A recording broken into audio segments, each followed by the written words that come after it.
చేస్తారు. సార్ దగ్గరికి వెళ్ళి ఇది అందరూ కంప్లైంట్ ఇచ్చి అందరూ సిగ్నేచర్స్ పెడతారు. మేమందరం వెళ్తాం కంప్లైంట్ ఇవ్వడానికి.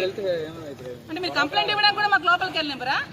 హోమ్ మినిస్టర్లు, సీఎంలు, Chandrababu Naidu deputy CM social media complaint ఇవ్వండి, మేము యాక్షన్ తీసుకుంటాం అంటే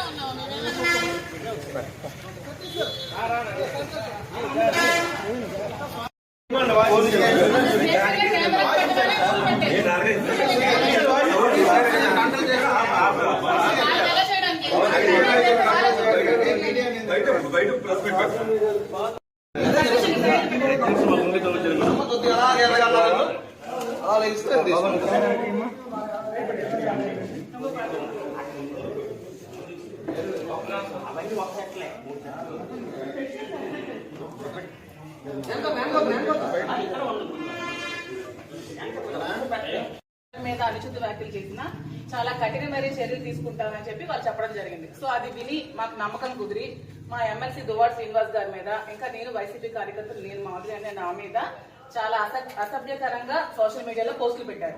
సో మీరు ఖచ్చితంగా వారి మీద కూడా యాక్షన్ తీసుకోవాలని కోరుకుంటూ మేము మా ఎంపీపీలు, ఎంపీటీసీలు, ప్రెసిడెంట్లు, మండలి టౌన్ ప్రెసిడెంట్లు అందరూ కలిపి మీ కంప్లైంట్ ఇవ్వడం జరిగింది. దీని మీద మీరు తప్పకుండా సివియర్ యాక్షన్ తీసుకోవాలని కోరుకుంటున్నాం. రెండు అందరికీ దానికి సంబంధించిన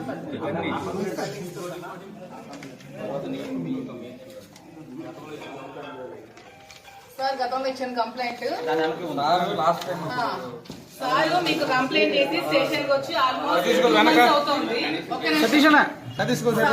శ్రీనివాస్ గారు ఎమ్మెల్సీ గారు జనసేన నుంచి చాలా థ్రెట్ ఉందని, చంపిస్తారని బెదిరించి చాలా కంప్లైంట్స్ పెట్టి 2 months బిఫోర్ మేము కంప్లైంట్ ఇవ్వడం జరిగింది. దాని మీద ఎటువంటి యాక్షన్ కానీ ఎఫ్ఐఆర్ కానీ ఫైల్ చేయలేదు. కానీ ఎప్పుడో 2 years బిఫోర్ శ్రీనివాస్ గారు ఏదో జనసేన పవన్ కళ్యాణ్ కోసం మాట్లాడారని చెప్పి దాని మీద కేసు ఫైల్ చేసిన వెంటనే ఎఫ్ఐఆర్ ఫైల్ చేయడం జరిగింది శ్రీనివాస్ గారు. మేము ఇచ్చిన దాని మీద మాత్రం ఇంతవరకు ఎటువంటి రెస్పాన్స్ కూడా లేదండి. అతను ఒక ఎమ్మెల్సీ. సో మాకు ఇంతవరకు మాకు కట్టే మాకు రావాలి కదండి, కేసు అయితే కాపీ ఇవ్వాలి కదండి, మాకు కాపీ ఇవ్వాలి కదా.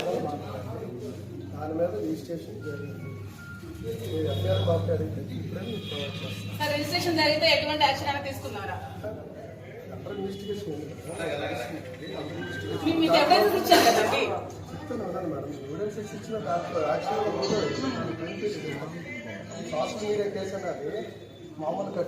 సరే మాకు